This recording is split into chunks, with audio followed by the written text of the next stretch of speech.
Assalamualaikum warahmatullahi wabarakatuh. Perkenalkan, saya Dinda Farahdila dari kelompok 5 akan membacakan hasil diskusi dari kelompok kami.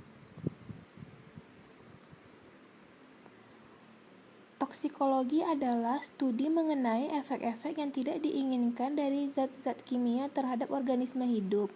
Merupakan disiplin ilmu yang mempelajari sifat-sifat racun zat kimia terhadap makhluk hidup dan lingkungan.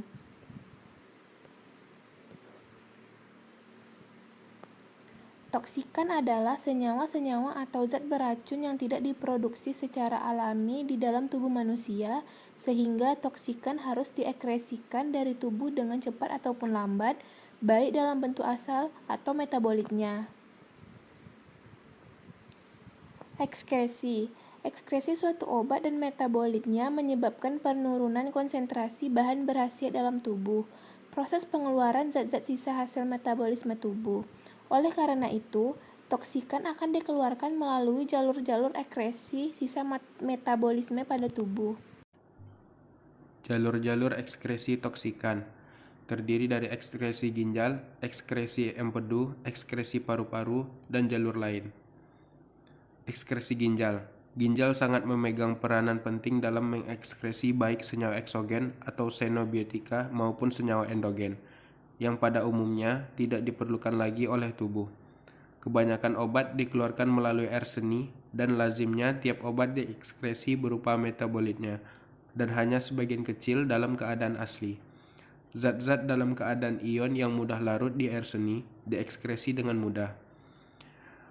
Pembentukan urin terdiri dari yang pertama ada filtrasi atau penyaringan, yang kedua reabsorpsi atau penyerapan, yang ketiga augmentasi atau sekresi. Berikut adalah gambaran dari ekskresi ginjal.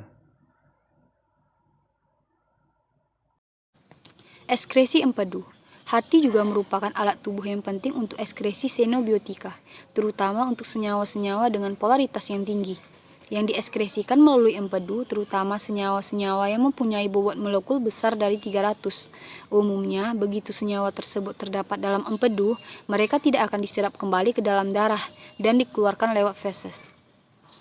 Ekskresi paru-paru.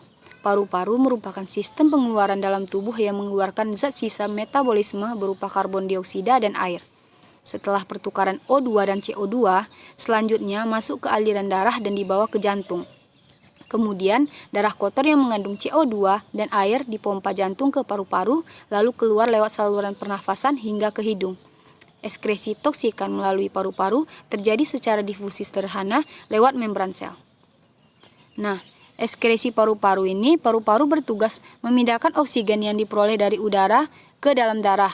Darah yang mengandung oksigen tersebut akan disalurkan ke seluruh jaringan dan organ tubuh agar dapat bekerja setelah memperoleh oksigen. Setiap sel tubuh akan menghasilkan karbon dioksida sebagai zat sisa. Karbon dioksida merupakan zat sisa beracun yang bisa berbahaya bagi kesehatan saat menumpuk berlebihan di dalam darah. Untuk membuangnya, karbon dioksida akan dibawa oleh darah kembali menuju paru-paru dan dikeluarkan ketika kita menghembuskan nafas.